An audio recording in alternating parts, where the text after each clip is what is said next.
자, 123페이지입니다. 저당권 침해에 대한 구제에서 일단 저당권의 침해에 대해서 손해가 발생했으면 손해배상을 청구할 수 있겠죠. 끝. 그 다음에 기한이익 상실인데 채무자가 담보를 손상감소 멸실시켰다면 채무자는 기한이익을 상실하기 때문에 저당권자인 채권자는 즉시 변제를 뭐 할 수 있어요? 청구할 수 있죠. 좀 적어볼게요.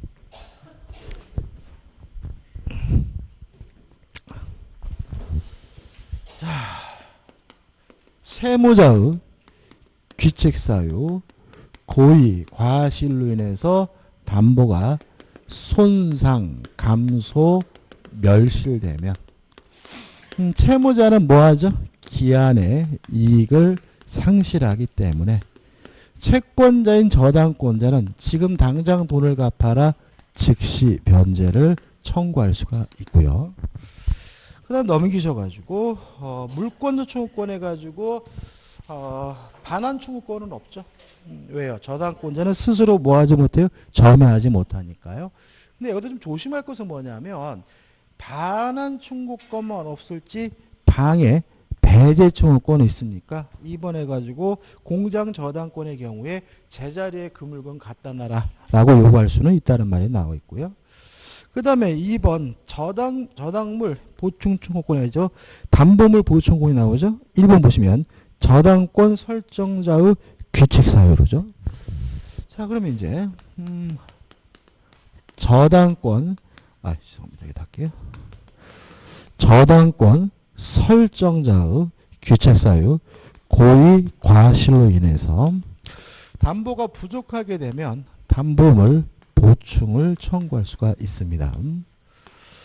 그 다음에 또 이러한 침해에 의해서 만약에 손해가 발생했다면 무엇도 청구할 수 있죠? 손해배상을 청구할 수가 있어요.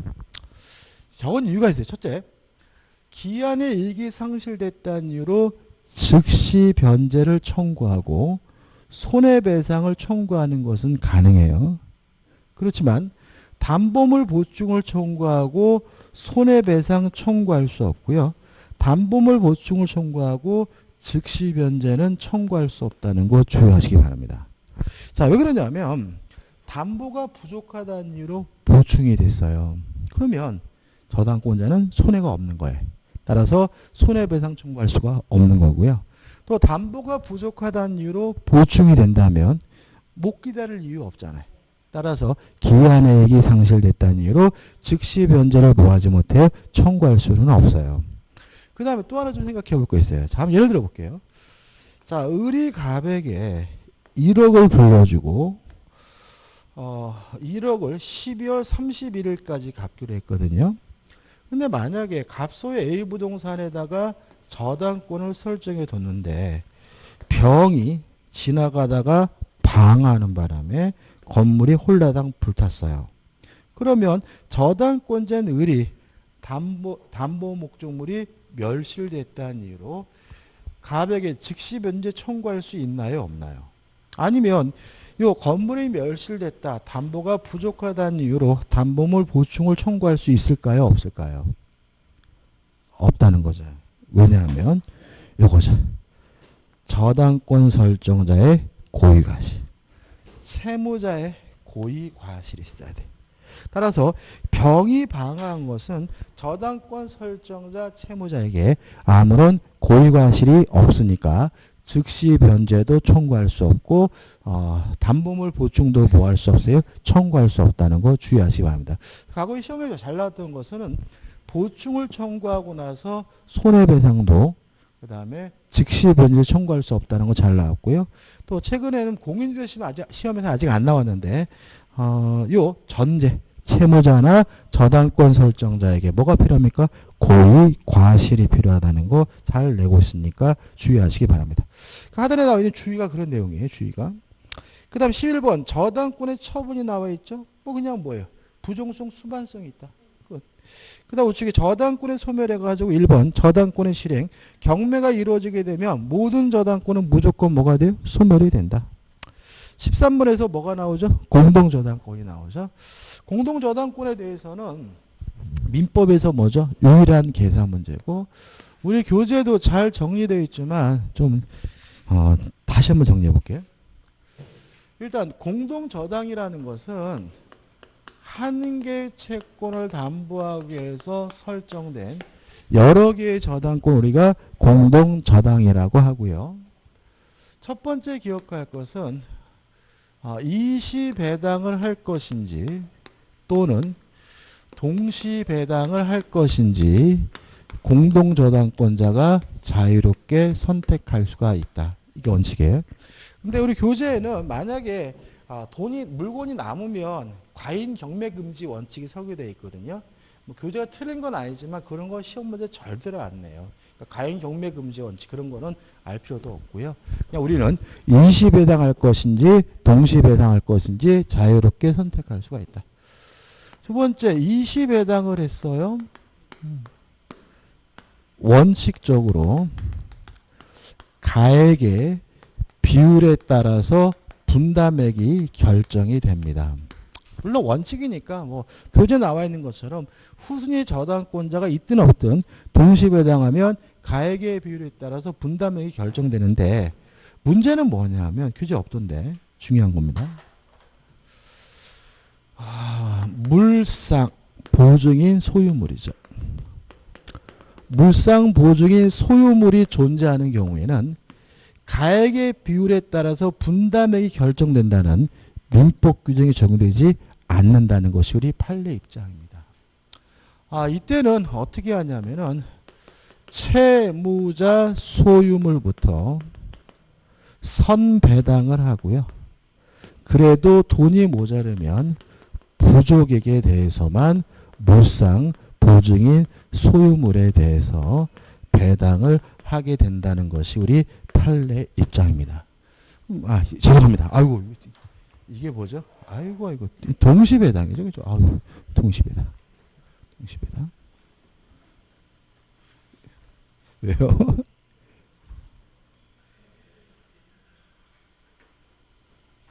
이 앞에서 봐요? 자, 보죠. 자, 을이 갑에게요 1억 5천을 빌려주고 1억 5천을 담보하기 위해서 A 부동산, B 부동산에다 공동 저당을 설정했어요. 물론 동시에 배당할 것인지 이시에 배당할 것인지 누구 마음이죠? 을 마음이에요. 근데 만약에 A가 1억이고 B가 2억인데 동시 배당을 했어요. 그러면 가액의 비율에 따라서 분담액이 결정되기 때문에 1억 대 2억의 비율이죠. 비례실 계산의 방식은 더해서 밑에 깐다. 1 더하기 2는 3이니까 A에서는 3분의 2, 1억 5천, 5천만 원 갖고요. B에서는 3분의 2, 1억을 가져가게 된다. 이해되시죠? 근데 만약에 이 A와 B가 모두 채무자 소유물이면 가액의 비율에 따라서 분담액이 결정되는데 만약에 B 부동산인 물상보증인 K의 소유였어요. 그러면 이때는 가액의 비율에 따라서 분담액이 결정되는 것이 아니라 채무자 소유물부터 선배당을 하니까 A에서 1억 원을 다 가져가고요. 우리 받아야 될 돈은 얼마죠? 1억 5천. 얼마가 부족합니까? 5천만 원. 그래서 부족액 B에서 5천만 원을 가져가게 되는 거다. 그럼 뭐죠? 동시배당이 끝나게 되는 거죠. 자, 근데 만약에 여기서 또 생각해 볼까요? 세 번째. 공동근저당입니다. 아닙니다. 20배당이었구나. 아닙니다. 됐죠?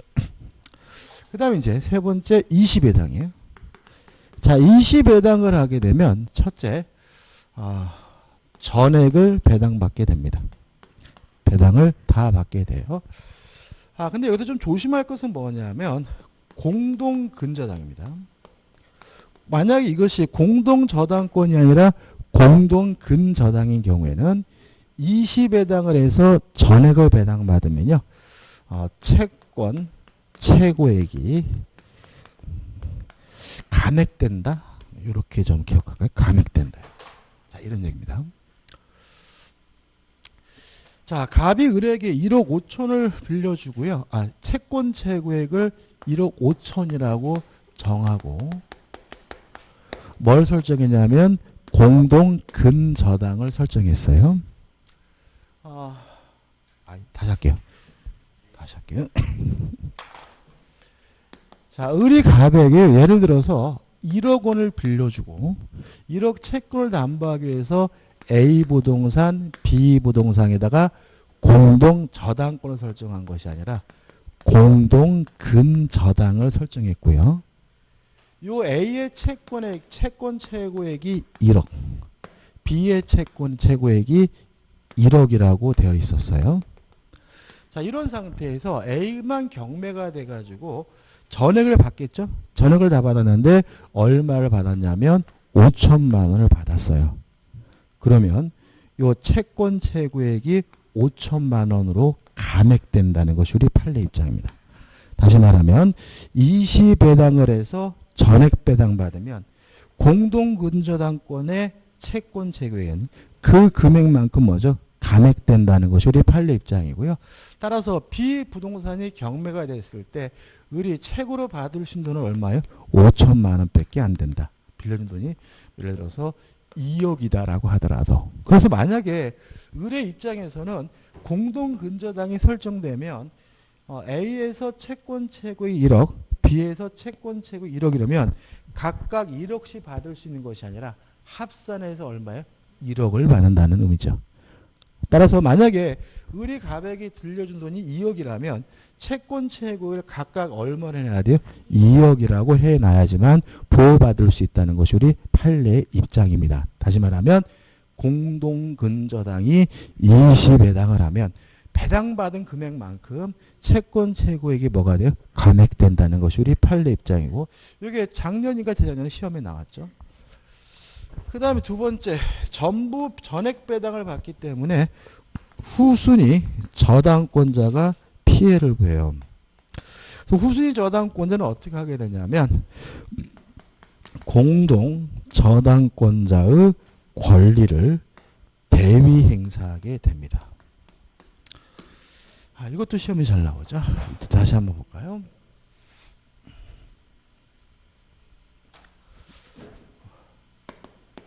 을이 갑에게요 1억 5천을 빌려주고 A 부동산, B 부동산에다가 공동 저당을 설정했는데 A가 1억이고요. B가 2억짜리였어요. 근데 A에 1순위 갑이 있고 2순위가 병이 있다라고 할게요. 그럼 만약에 갑이 동시배당을 선택하게 되면 A에서 3분의 1 5천만을 받게 되니까 병은 1억에서 을이 5천만 원 받아갔으니까 얼마 남았어요? 5천만 원이 남았겠죠.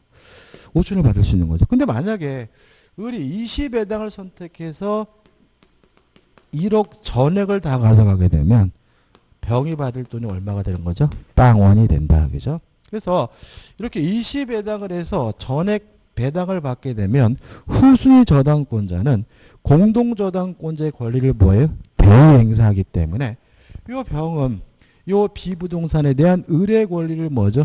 대위 행사해가지고 B에서 못 받은 돈 5천만 원을 받게 된다요. 이게 대시적이죠. 근데 문제는 이게 못하는 경우가 있어요. 다만 대위 목적물이 물상 보증인 소유라면 이때는 대위할 수가 없다라는 것이 우리 판례 입장입니다. 만약에 B부동산이 채무자인 갑의 소유가 아니라 물상 보증인 정의 소유라면 이때 병은 B부동산으로부터 5천만 원을 대위에서 받을 수 없다는 것이 우리 판례 입장이다까지 기억해 두시면 끝이에요. 교재도 이런 얘기 나와 있고요. 좀 복잡하게 나와 있지만 실제로 이게 계산 문제이기 때문에 나중에 우리가 문제 가지고 뭘 해야 돼요? 연습은 해야 되지만 항상 계산 문제 풀 때는 기억하고 있는 것을 난해하고 기억하고 있으면 문제 못 풀잖아요. 그죠? 그러니까 우리가 옛날 수학할 때 뭐부터 외워요? 공식부터 외우는 것처럼. 그죠? 그래서 이것도 간단하게 깔끔하게 정리하시고 문제는 연습하면 됩니다. 자, 그 다음에 효제 어디로 꼬냐면 127페이지죠. 근저당이죠. 일단 개념은 계속적 거래관계에서 발생하는 불특정, 불확정한 미래 채권을 채권 최고액까지 우선 변제받을 수 있는 담보 물건 우리가 근저당권이라고 하고요. 1번 근저당권의 특질에서 1번 계속적 거래가 계속해도 유지되는 동안이라면 중간에 채권이 빵원이 되더라도 근저당권은 소멸되지 않고요. 그 다음 2번 근저당권은 현재 채권이 아니라 미래의 불특정한 채권을 담보한다는 점에서 특징이 있고요. 성립해서 넘겨보시면 설정계약과 등기를 하면 되는데 등기에서 꼭 기억해야 될 것은 뭐냐면 채권 최고액이죠. 채권 최고액은 반드시 등기돼야 됩니다. 나머지 것들은 등기하든 안 하든 상관이 없어요. 그래서 2번 보시면 존속기간, 결산기 등기될 필요가 없고요. 재밌는 거는 이자가 등기 능력 없는 거 공시법 시간에 배우셨어요? 그러니까는 근저당권은 이자는 등기 능력이 없어요. 그러니까 이자는 아예 뭐 할 수 없어요? 등기할 수 없다는 것도 아주 가끔 나오니까 주의하시기 바래요. 그러니까 이유는 뭐냐? 우리가 여러분들이 등기 능력이라는 걸 공시법 시간에 배우시잖아요. 가장 중요한 것은 신청서예요. 그러니까 신청서에 등기 능력이 있는 것들이 이렇게 나열이 되겠죠. 근데 만약에 신청서에 없는 것은 등기할 수 없고 등기 능력이 없는데 근저당권 설정 등기를 신청할 때 이자를 신청하는 게 없어요. 그래서 이자는 뭐죠? 아예 기재할 수가 없다라는 거 좀 주의하시기 바라고. 그 다음에 3번 해가지고 채권 최고액 범위 내라면 이자는 무조건 뭐예요? 보호를 받고 우선 변제 받을 수가 있고요. 특히 실행비용은 실행비용이 아니라 지연배상금은 굳이 몇 년분에 하나 하잖아요. 1년분에 하나 하지 않는지. 이유는 아시겠죠? 그러니까 왜 1년분에 하나 했습니까? 너무나 금액이 커지는 것을 방지하기 위해서. 근데 근저당권은 얼마까지 담보한다는 개념이니까 금액이 커지지를 않기 때문에 1년분에 하나 하지 않고요. 2번 해가지고 실행비용은 최고액에 포함되지 않습니다. 실행비용이 경매비용이죠. 왜 이건 또 포함시키지 않는 거죠? 경매비용은 법원이 받는 돈이라서 그래요. 법원이. 그러니까 다시 말하면 채권자가 받는 돈이 아니라 뭐죠? 법원이 받을 돈이거든요. 그래서 만약에 그 돈을 채권 체계에 포함시키면 채권자가 받을 돈이 뭐예요? 줄어들어요. 그래서 실질적으로 보호하기 위해서 경매비용은 실행비용은 따로 계산하지 최고액에 포함시키지는 않고요. 박스로 나와 있는 건 뭔가요? 채무자가 변제하고 근저당권의 말소를 청구하려면 실제 채무액 전액을 다 갚아야 되고 제3취득자나 물상보증인이 변제하고 근저당권의 말소를 청구할 때는 채권 최고액 범위 내에서만 갚으면 된다. 그 다음에 4번은 의미가 없고 4번 피담보 취득권 확정이죠. 1번과 2번은 의미 없어요. 그냥 우리는 계속적 거래관계가 종료가 되면 채권액이 확정이 되고 일반 저당권으로 전환된다. 시험이 잘 나오는 우측에 3번에 나와 있는 내용과 박스죠. 근저당권자가 경매를 신청하면 채권액이 확정이 됩니다. 다만 선순위 근저당권자의 채권액이 확정 시기는 박스죠. 경락인이 경락대금을 완납한 때다. 또 왜 그런지 아시겠죠? 그러니까 이런 거거든요. 경매가 이루어지게 되면 모든 저당권은 무조건 뭐가 돼야 돼요? 소멸돼야 되잖아요. 그러면 후순위 근저당권이 경매를 신청했더라도 선순위 근저당권도 무조건 소멸돼야 돼요. 지가 원한 것도 아닌데. 그래서 손해를 최소화하기 위해서 채권액의 확정 시기를 최소한 뭐 하는 거죠? 늦춰주는 거죠. 최대한. 그래서 언제입니까? 경락인이 경락대금을 완납했을 때가 되는 거죠. 4번, 5번 의미가 없는데 4번에서 5번을 좀 생각해 봐야 되구나. 자, 여기서 이제 근저당권이 설정이 됐어요. 설정이 되고 요 시점에서 채권액이 확정이 됐습니다. 확정이 되면 요 채권액이 확정된 후에 발생하는 채권은 더 이상 근저당권에 의해서 뭐 되지 않습니까? 담보되지 않는다. 다만 요 사이에 발생한 채권의 이자 채권은 근저당권에 의해서 뭐가 돼요? 담보가 된다. 이해되시나요? 자, 1억 채권 채국이 얼마냐면은 예를 들어 가지고 채권 채국이 아니라 채권액이 얼마냐면 1억이에요. 1억이 중간에 한번 늘어나가지고 1억 2천이 됐어요. 이런 상태에 채권액이 확정이 되면 구에 3천만 원이 더 발생했더라도 구에 발생하는 채권은 더 이상 근저당권에 의해서 뭐 되지 않아요? 담보되지 않아요. 다만 요 사이에 1억 2천 채권에 대한 뭐는요? 이자 채권은 채권액이 확정된 후에도 근저당권에 의해서 뭐가 됩니까? 담보가 됩니다. 말로 하면 이렇게 되겠죠. 확정 후에 원본 채권은 근저당권에 의해서 더 이상 뭐 되지 않습니까? 담보되지 않는다. 다만 확정 전 원본 채권에 대한 이자 채권이죠. 채권에 대한 이자 채권은 확정 후에 발생하더라도 근저당권에 의해서 뭐가 돼요? 담보가 된다. 이해되시죠? 꼭 기억해 두시고 이거 시험에 아주 잘 내는 부분이니까 잊지 마시기 바랍니다.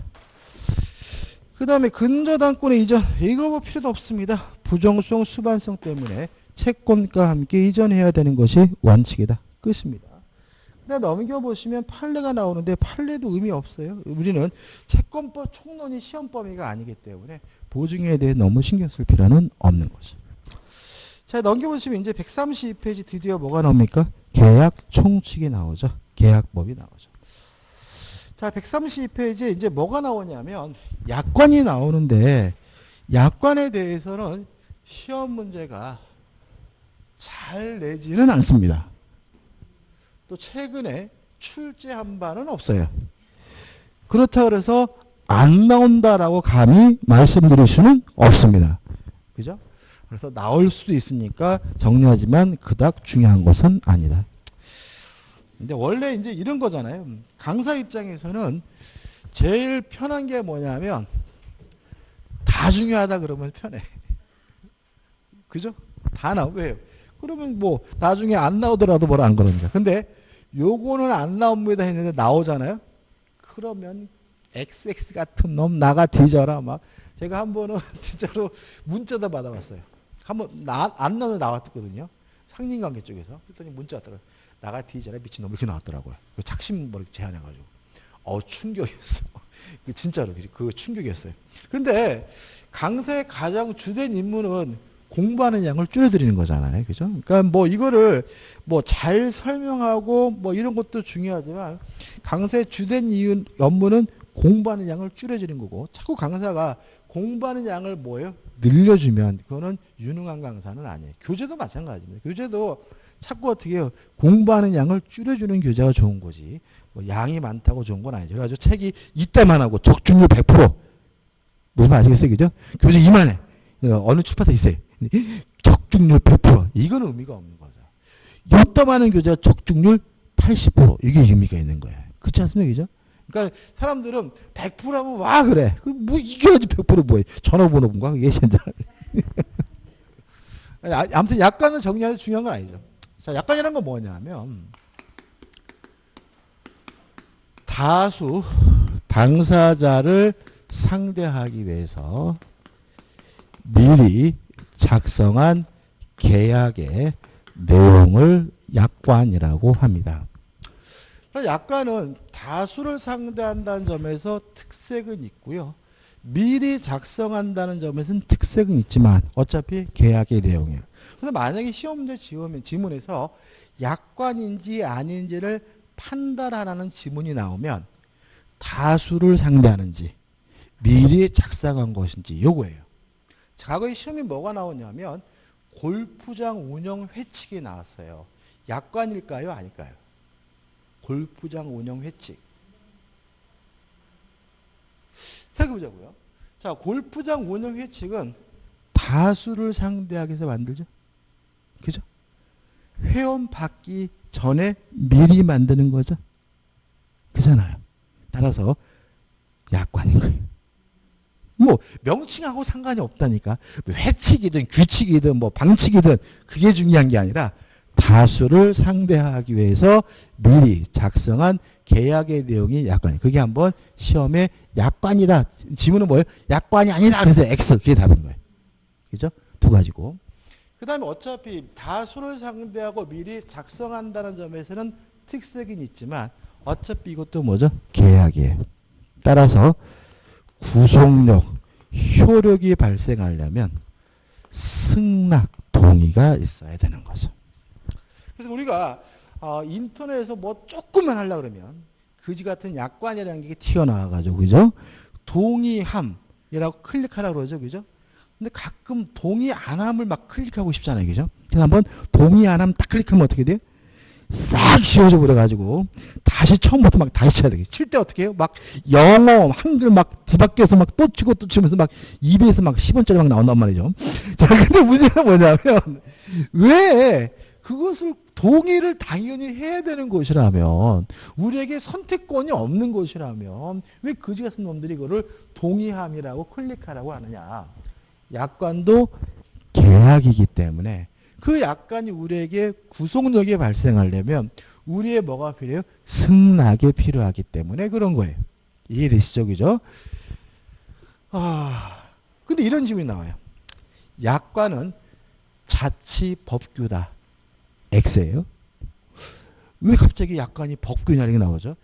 법의 특징은 뭐냐면 우리가 동의하지 않아도 우리에게 뭐가 있어요? 구속력이 있죠. 그죠? 국회에서 만든 법이 아무리 마음에 안 들어도 저게 효력이 있잖아요. 그래서 자치 법규는 동의하지 않아도 승낙하지 않아도 당연히 뭐가요? 구속력이 있는데, 약관은 자치 법규가 아니라 계약의 내용이기 때문에 구속력이 발생할 뭐가 필요해요? 승낙이 필요하다는 점에 차이점이 있으니까 자치 법규다 이런 말로 나오는 거예요. 자, 근데 문제는 우리가 인터넷은 그렇지만 물건을 구입할 때 항상 그런 건 아니잖아요. 그래서 우리 약관 규제에 관한 법률은 원래는 승낙을 받아야 되는 것이 FM인데 일일이 승낙받는 것이 어렵기 때문에 명백히 보여주고, 또는 어려운 것이 있으면 설명해주고 명시 설명 의무를 이행하면 구속력이 발생한다라고 일종의 뭐죠? 완화라고 있는 거죠. 그래서 이게 뭐예요? 원래는 뭐라고? 승낙입니다. 동의입니다. 합의입니다. 다만 명시 설명 의무를 이행하면 이것도 승낙과 마찬가지로 뭐가요? 구속력이 발생하게 된다. 이렇게 이해하면 되고요. 그 다음에 이런 명시 설명 의무가 면제되는 경우가 있어요. 다시 말하면 명시 설명하지 않아도 당연히 구속력이 발생하는 경우가 있는데, 뭐냐면은 첫째, 정형적 거래라고 할까요? 정형적 대량적 거래. 도시가스를 공급받는다, 수도를 공급받는다, 시내버스를 탑승한다, 전철을 탑승한다 같은 정형적 대량적 거래는 명시 설명 의무가 뭐가 되어 있어요? 면제되고 있고요.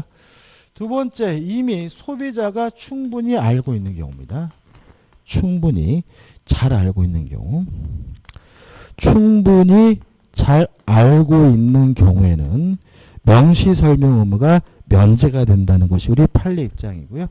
시험에 잘 나는 것은 뭐냐면 세 번째죠.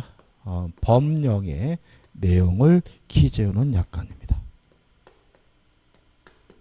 약관이 사업주가 개별적으로 만든 약관이 아니라 법령의 내용을 단순히 기재하는 약관의 경우에는 명시 설명 의무가 뭐가 돼요? 면제가 된다.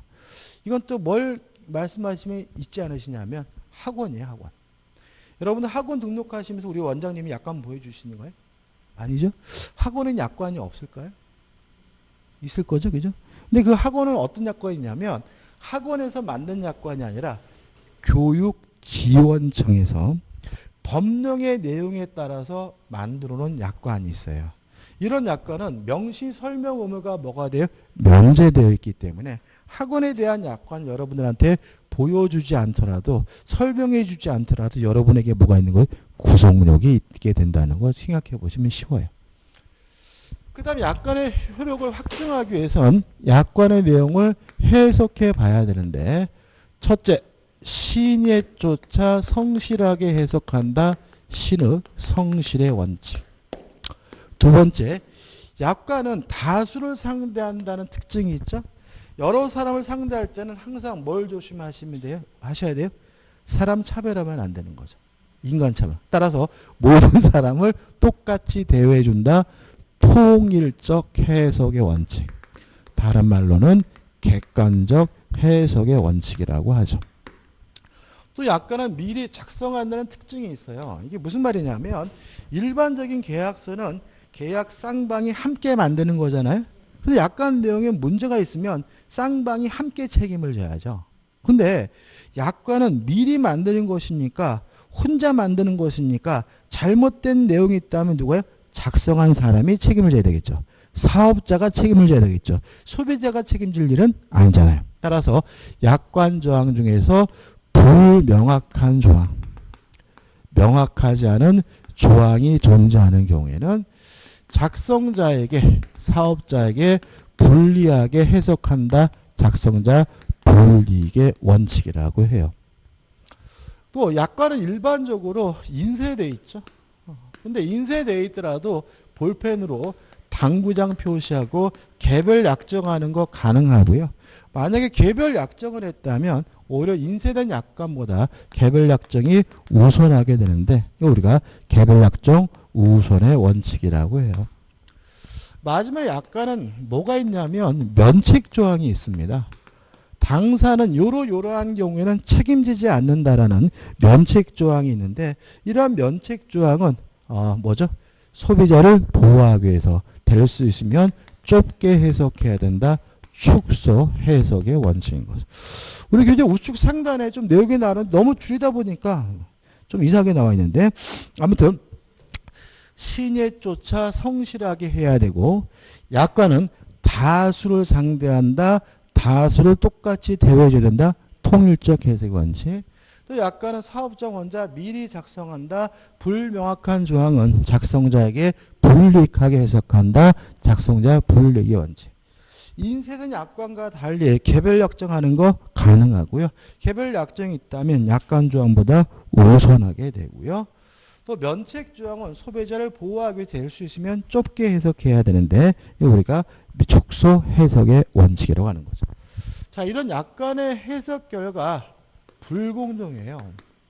소비자에게는 지나치게 불리하고 사업자에게 지나치게 유리하다면 불공정한 약관 조항은 무효가 되고요. 조심할 것은 일부 부분이 무효인 경우에는 그 부분만 일부만 무효가 된다는 거 주의하시기 바랍니다.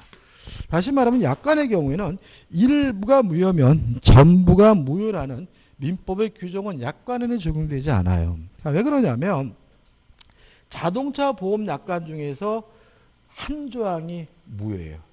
근데 그 조항 때문에 전체가 다 무효가 된다면 소비자에게 불리한 것, 유리한 것도 뭐가 되겠어요? 무효가 되겠죠.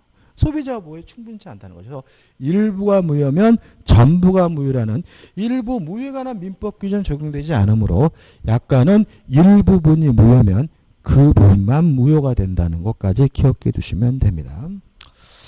우측에 약관의 규제에서 나와 있는데 한번 보시기 바라고 특히 교재에 나와 있는 내용은 동법 제6조잖아요. 그죠? 이렇게 나와 있잖아요. 우측에. 이 동법이 어느 법이에요? 민법 6조는 아니고 약관 규제에 관한 법률이거든요. 시험 범위가 아니에요.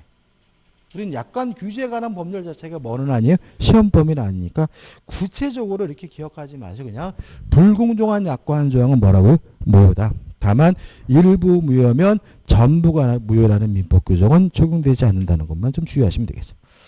그 다음 2절에서 계약에 뭐가 나오죠? 성립이 나오는데 좀 쉬었다가 보도록 하죠.